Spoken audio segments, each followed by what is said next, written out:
जय हिंद।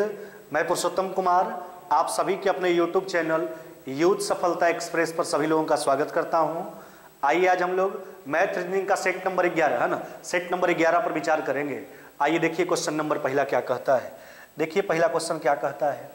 कहता है कि बंद लकड़ी का आयताकार बॉक्स जो है वह 1 सेंटीमीटर मोटी लकड़ी से बना है। नहीं, देखिए एक बंद लकड़ी का आयताकार बॉक्स है जो 1 सेंटीमीटर मोटी लकड़ी से बना है, जिसका बाहरी डायमेंशन आपके पास दिया गया। बाहरी आयाम जो है लंबाई 22 सेंटीमीटर, चौड़ाई 17 सेंटीमीटर, ऊंचाई 12 सेंटीमीटर।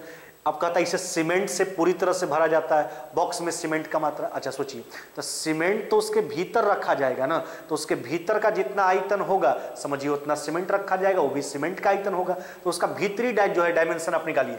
अच्छा सोचिए, तो 1 सेंटीमीटर मोटा लकड़ी से बना है, बाहरी लंबाई जो है इसका 22 सेंटीमीटर है, तो लंबाई दोनों तरफ एक घटेगा, तो इंटरनल कितना हो जाएगा, लंबाई कितना हो जाएगा 20 है ना, भीतरी लंबाई 20, भीतरी चौड़ाई भी 2 सेंटीमीटर घटेगा है ना, तो 17 में 2 गया कितना हो जाएगा आपका 15 है ना। और बंद लकड़ी का बक्सा था तो ऊपर भी 1 सेंटीमीटर मोटाई, नीचे भी 1 सेंटीमीटर मोटाई, 2 सेंटीमीटर मोटाई घटाइए तो हो जाएगा आपका 12 में 2 गया कितना हो जाएगा आपका 10। देखिए तो इसके भीतर का आयाम आ गया, लंबाई, चौड़ाई, ऊंचाई, तो भीतर का जो आयतन होगा उतना ही सीमेंट का मात्रा उसमें रखा जाएगा। तो हो जाएगा 300 गुना 10 कितना हो जाएगा आपका, यह हो जाएगा आपका 3000 सेंटीमीटर क्यूब। कितना हो जाएगा आपका 3000 सेंटीमीटर क्यूब है ना। यह उस बक्सा का जो है भीतर का आयतन हो गया, जितना भीतर का आयतन होगा उतना ही जो है सीमेंट का मात्रा इसमें रखा जाएगा, 3000 सेंटीमीटर क्यूब। आपका उत्तर हो जाएगा ऑप्शन नंबर बी है ना। चलिए आगे बढ़ जाइए। देखिए अगला क्वेश्चन क्या कहता है। कहता है किसी घन के 3 फलकों का क्षेत्रफल। देखिए घन में 3 प्रकार का ही फलक होता है ना, जैसे दायां वैसे बायां, जैसे ऊपर वैसे फर्श, जैसे पीछे वैसे आगे है ना। अब देखिए तीनों प्रकार के फलक का क्षेत्रफल दिया है, आयतन पूछा गया। हम आपको कई बार बताए हैं कि अगर घनाभ के जो है ना, घन नहीं है ना, घनाभ होना चाहिए है ना। अगर घनाभ के जो है तीनों प्रकार के फलक का क्षेत्रफल दिया हुआ हो तो उस स्थिति में आयतन निकालने के लिए तीनों फलक के क्षेत्रफल का जो है ना, गुणनफल का वर्गमूल निकाल लेते हैं। देखिए तीनों प्रकार के क्षेत्रफल है ना, तो 32 अगुना 24 अगुना कितना हो जाएगा आपका 48 है ना। इसका गुणनफल का स्क्वायर रूट निकाल लेते हैं तो आयतन निकल के आ जाता है। अब देखिए ना, यहाँ से 2 इसमें निकाल लीजिए, इसको लिखेंगे 16, इसका 2 निकाल के इसको कर दीजिए 48, और ये कितना हो जाएगा आपका 48 है ना। अब देखिए 16 का कितना हो गया 4, 1 2 48 में से 48 निकल जाएगा, 48 गुना 4 कितना हो जाएगा आपका 192 सेंटीमीटर क्या हो गया आपका क्यूब, 192 सेंटीमीटर क्यूब। आपका उत्तर क्या हो जाएगा ऑप्शन नंबर ए है ना। आपका उत्तर क्या हो जाएगा ऑप्शन नंबर ए। तो ध्यान के रखना, अगर घनाभ के तीनों प्रकार के फलक का क्षेत्रफल गिवन किया गया हो और आपको आयतन बताना है तो आयतन निकालने के लिए तीनों प्रकार के फलक के क्षेत्रफल के गुणनफल का जो है ना वर्गमूल निकाल लेते हैं, 192 centimetre cube, option number A. चलिए आइए अगला क्वेश्चन देखते हैं। कहता है कि राशि जो है वह 8 वर्षों का, एक राशि पर 8 वर्षों का साधारण ब्याज 47,000 कितना 500 रुपया। यदि पहले 5 वर्ष के लिए ब्याज का दर कितना 10%। अच्छा सोचिए ना, 10% के हिसाब से 5 साल का इंटरेस्ट कितना हो जाएगा 50%।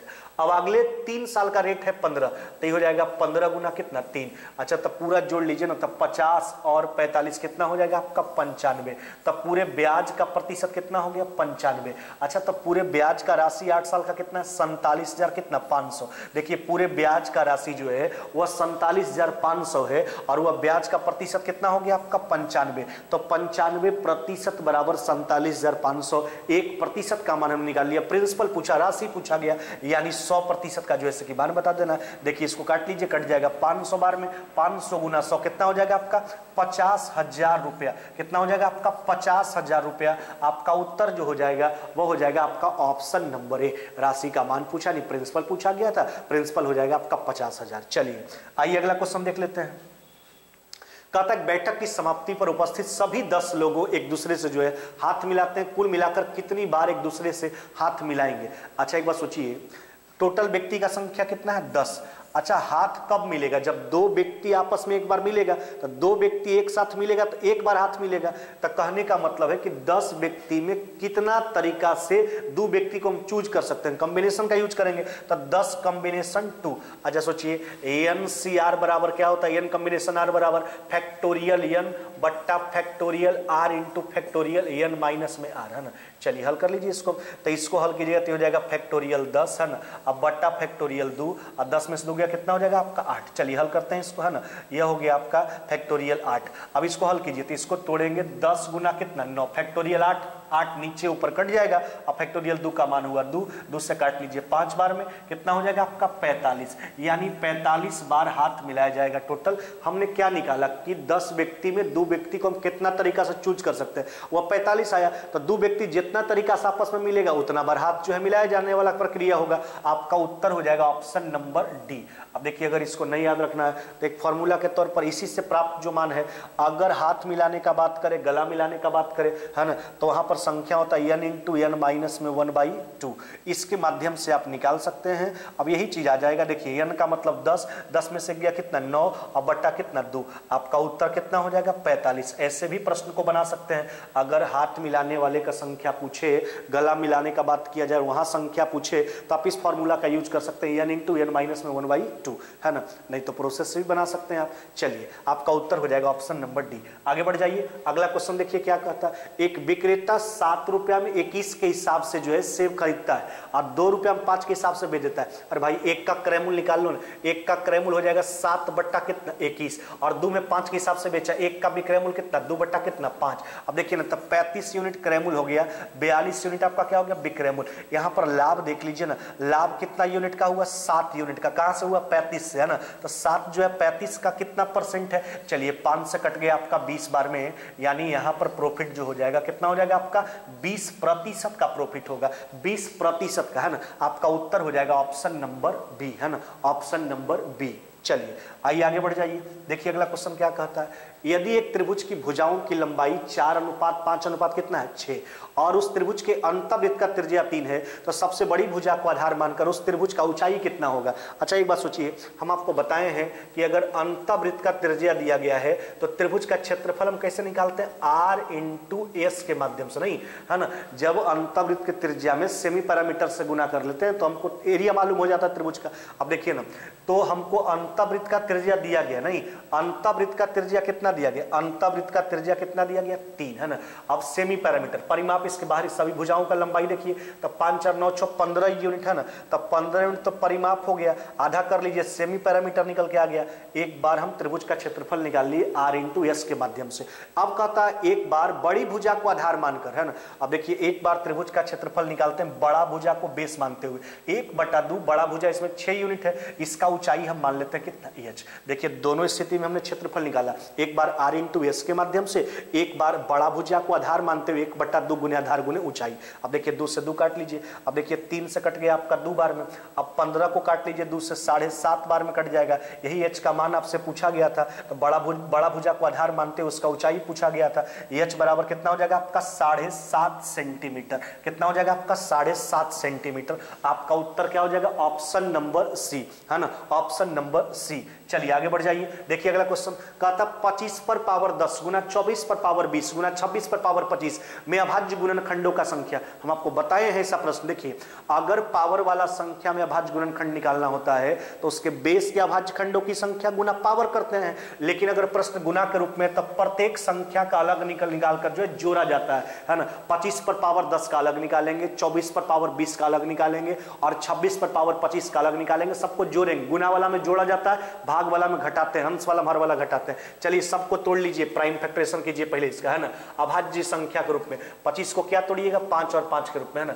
अब देखिए 24 को तोड़ लीजिए तो ये टूटेगा 2 12 2, है ना, 6 2 कितना हो गया 3। 26 को तोड़ लीजिए, 26 टूटेगा 2 और 13, अब तो नहीं टूटने वाला है। तब 25 पर पावर 10 का निकालते हैं, कैसे बोले, पावर वाले संख्या में अभाज्य गुणनखंडों की संख्या बराबर बेस के अभाज्य खंडों की संख्या गुना पावर। तब 25 का अभाज्य खंड कितना है 2, पावर से गुना कर लीजिए। चलिए गुना वाला में प्लस का चिन्ह लगाएंगे, 24 का कितना अभाज्य खंड आया 4, पावर से गुना कीजिए। चलिए फिर प्लस का चिन्ह लगाएंगे, 26 का कितना खंड आया 2, पावर से गुना कर लीजिए। अब चलिए इसको जोड़ लीजिए आप, है ना। देखिए तब 20 और 80 100 और प्लस में 150 कितना हो जाएगा आपका 150। कुल अभाज्य गुणनखंडों का संख्या जो हो जाएगा वह कितना हो जाएगा आपका 150। 150 ऑप्शन नंबर हो जाएगा आपका सी, है ना। चलिए आइए आगे बढ़ते हैं। देखिए अगला क्वेश्चन कहता है 800 रुपया में किसी वस्तु को बेचने पर, देखिए यहाँ पर सुधार लीजिएगा प्रश्न, यहाँ पर लाभ नहीं, यहाँ पर हानि होना चाहिए प्रश्न में, है ना। यहाँ पर क्या होना चाहिए, हानि। देखिए यहाँ पर सुधार लेना है, हानि होगा। कहता है 800 रुपया में किसी वस्तु को बेचने पर हानि जो है वह विक्रय मूल्य का 20%। अच्छा सोचिए ना, 800 रुपया में वस्तु को बेच रहा है, अब विक्रय मूल्य यानी 800 का 20%, 800 का 20% कितना, 800 का 20% 160 नहीं। अच्छा सोचिए 800 में बेच रहे हैं, 160 रुपया का हानि हो गया, तब क्रय मूल्य कितना हो जाएगा, ज्यादा हो जाएगा, 800 प्लस में कितना 160, ये क्रय मूल्य हो गया। अब कहता क्रय मूल्य के 25% लाभ पर बेचने से विक्रय मूल्य, अब क्रय मूल्य निकल के आ गया 25% लाभ कमाना है तो ज्यादा में बेचना होगा, 125 बटा कितना 100। चलिए 25 से 5 बार में कट गया आपका 4 बार में।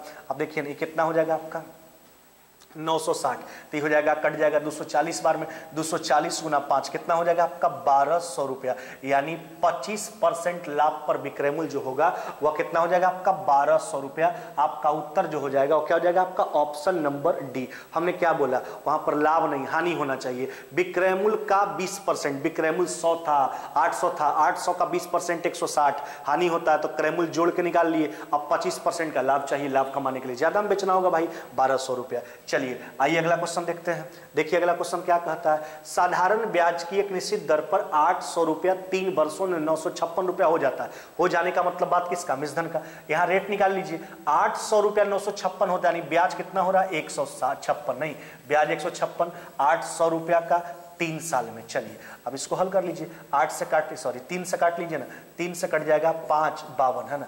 अब देखिए ये हो जाएगा आपका 13 और ये हो जाएगा 2, 13 बट्टा 2 रेट कितना हो जाएगा आपका, यह हो जाएगा आपका 13 बट्टा 2 रेट कितना हो गया आपका 6.5%, है ना। अब आगे क्या कहता है, यदि इसी अवधि में यह मूलधन 1052 रुपया हो जाता है। अच्छा सोचिए अब रेट निकालिए, 800 रुपया ही प्रिंसिपल है, वही समय 3 साल, लेकिन अब 1052, तो उस स्थिति में ब्याज कितना होगा 252, ब्याज 252 वही 800 रुपया का, है ना, 3 साल में, 800 रुपया का 3 साल में। चलिए हटाइए इसको, 3 से कट जाएगा, 8 बार में कट गया 84, ये हो जाएगा आपका 21 और ये कितना हो गया आपका 2, 21 बट्टा 2 रेट कितना हो जाएगा आपका 10.5%। तब पहला रेट जो था वह था आपका 6.5% और दूसरा रेट जो है वह 10.5%। हमसे यही पूछा गया ब्याज की दर में वृद्धि का प्रतिशत, तो 4% वृद्धि हुआ है ब्याज में, है ना। तो आपका उत्तर ब्याज दर में जो वृद्धि का प्रतिशत है वो 4% है, 6.5 से 10.5 हो गया, 4% का वृद्धि हो जाएगा, ऑप्शन नंबर बी, है ना। चलिए आइए आगे बढ़ते हैं।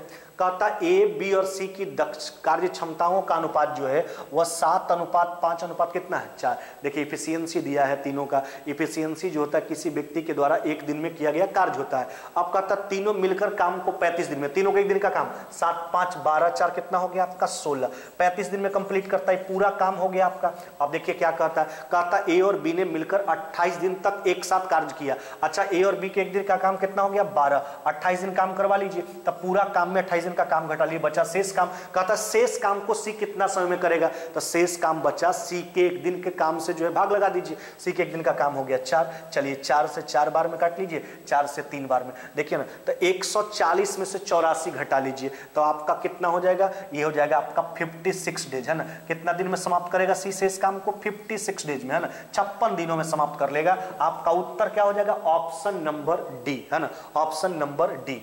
चलिए आइए आगे बढ़ जाइए। कहता 432 किलोमीटर यात्रा करने के लिए एक एक्सप्रेस ट्रेन दुरंतो से 1 घंटा अधिक समय लेता है। यदि एक्सप्रेस की गति 50% बढ़ा दिया जाए तो दुरंतो से 2 घंटा ज्यादा।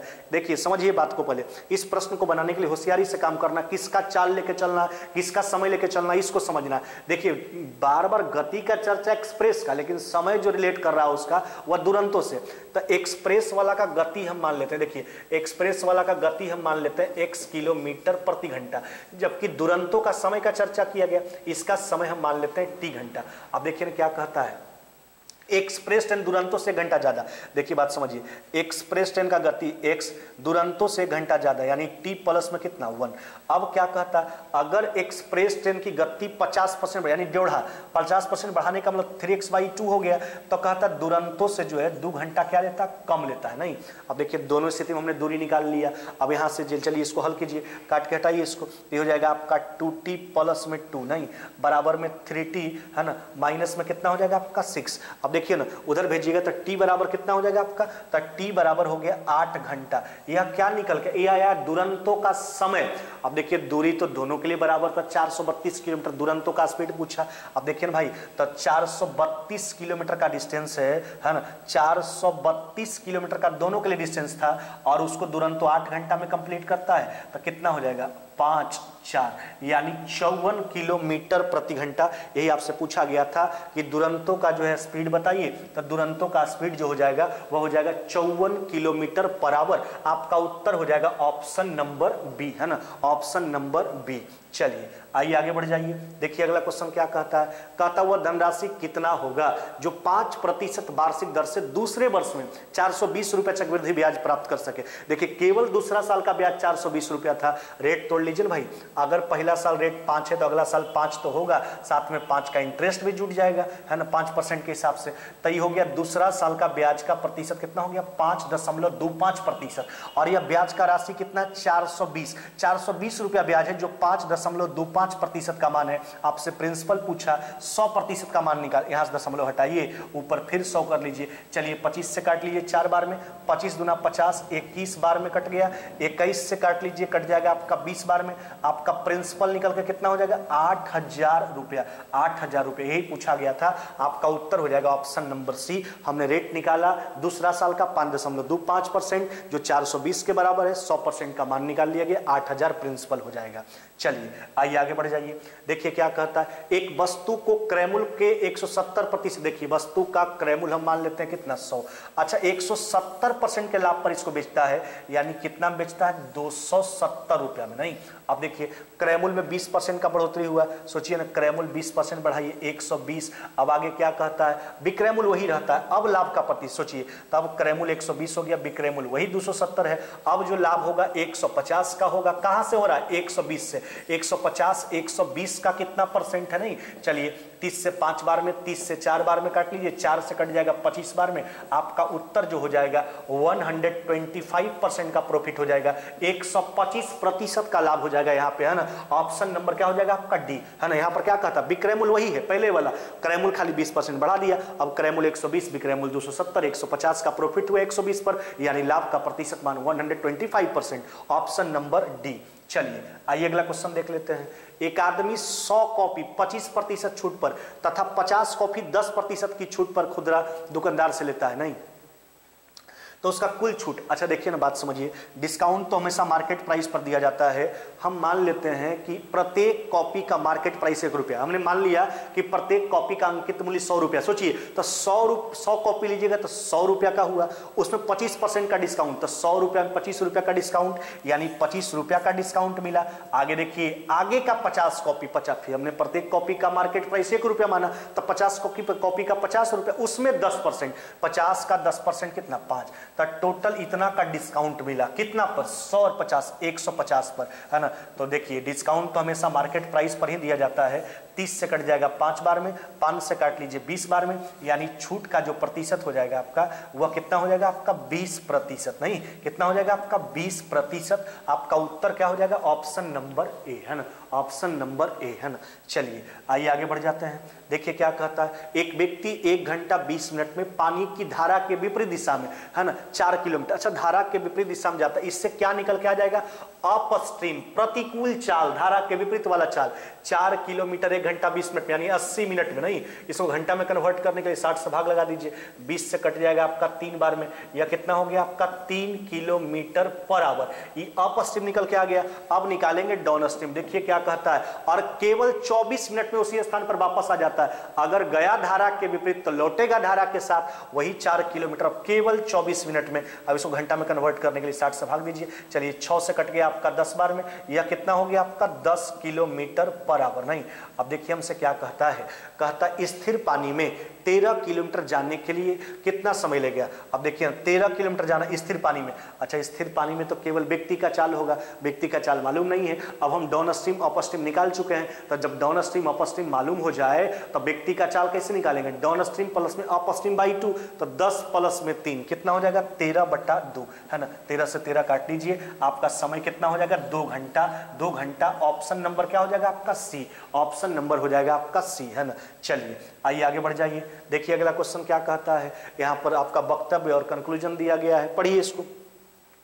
कोई शिक्षक साइकिल पर विद्यालय नहीं आता है, नहीं, आनंद साइकिल पर विद्यालय आता है। सोचिए यहां तो पहले मना कर चुका है, कोई भी शिक्षक साइकिल से विद्यालय नहीं आता है, आनंद साइकिल से विद्यालय। ये तो कंफर्म है कि आनंद शिक्षक नहीं है, बिल्कुल सही है पहला, आनंद विद्यार्थी है। नहीं भाई ऐसा हम नहीं कर सकते, ऐसा हमको नहीं दिया गया है, तो आपका केवल जो है पहला अनुसरण करता है ना, केवल पहला अनुसरण करता, ऑप्शन नंबर हो जाएगा आपका तीसरा है ना, तीसरा। चलिए आगे बढ़ जाइए। देखिए अगला क्वेश्चन क्या कहता है, एक पुरुष एक महिला से कहता है, क्या कहता है, उसके पिता, आपके पिता, देखिए एक पुरुष कहता है एक महिला से, कि महिला से क्या कहता है कि आपके पिता जो है मेरे पिता के इकलौते बच्चे, पुरुष कह रहा है मेरे पिता के इकलौते बच्चे, नहीं खुद अपने बारे में बोल रहा है, का ससुर। सोचिए तो उस महिला का पिता जो है उस पुरुष का ससुर है, इसका मतलब महिला जो है उस पुरुष से पत्नी के रूप में संबंधित हो जाएगी।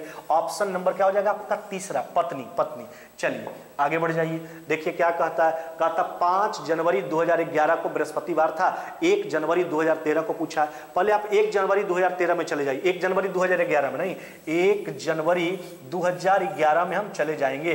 देखिए समझिए बात को, 5 जनवरी 2011 को बृहस्पतिवार, 4 को बुधवार, 3 को हो जाएगा आपका मंगलवार, नहीं, और 2 तारीख को सोमवार, 1 तारीख को क्या हो जाएगा आपका रविवार। 1 जनवरी है ना, 1 जनवरी 2011 को क्या हो गया रविवार। अब 1 जनवरी 2013 में जाना, देखिए 1 जनवरी 2012 का निकालेंगे, 1 जनवरी 2013 में जाएंगे, यही मेरा उत्तर होगा। देखिए आपको हम कई एक बार बताए हैं कि सेम डेट में आप अगला साल जब जाते हो तो देखिएगा किसका फरवरी काउंटिंग हो रहा है। अगर आप साधारण वर्ष के फरवरी को क्रॉस करके जाते हैं तो 1 दिन बढ़ता है, जबकि आप लीप वर्ष के फरवरी को क्रॉस करके जाते हैं 2 दिन। अब देखिए यहां से जब यहां आइएगा, इसका जनवरी से, तो फरवरी तो 11 वाला ही काउंटिंग हो रहा है, इसका फरवरी तभी आएगा नहीं, तो 11 जो है साधारण वर्ष है, केवल 1 दिन बढ़ेगा।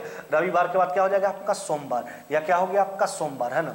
चलिए अब देखिए, अब यहां पर जो बात है, अब 12 से 13 में जाना है, तो फरवरी 12 वाला, 12 जो है लीप वर्ष से 2 दिन बढ़ जाएगा। मंगलवार के बाद आपका क्या हो जाएगा बुधवार है ना, मंगलवार के बाद आपका क्या हो जाएगा बुधवार। फिर से एक बार देखिए, देखिए हमको 5 जनवरी 2011 को दिया था और 1 जनवरी 2013 को पूछा, तो 1 जनवरी 2011 को निकाले, तब 5 तारीख को बृहस्पतिवार, 4 तारीख को हो गया आपका बुधवार है ना, 3 तारीख को हो जाएगा आपका मंगलवार है ना, 2 तारीख को हो गया आपका सोमवार, 1 तारीख को हो जाएगा आपका रविवार। 1 जनवरी 2011 को रविवार, 12 को सोमवार, 13 को बुधवार, क्योंकि यहाँ 2 दिन बढ़ जाएगा, लीप वर्ष है। आपका उत्तर हो जाएगा ऑप्शन नंबर दूसरा। चलिए आगे बढ़ जाइए। देखिए क्या कहता है, एक कतार में ए बी सी डी इस प्रकार है कि जिसमें डी ए और ई के एकदम बगल में, बी ई के दाहिने और सी के बीच में, यहाँ सी के बाएं होना चाहिए, सी के बाएं है ना, सी के बाएं है। देखिए तब बी जो है वह ई के दायां और सी के क्या है बायां।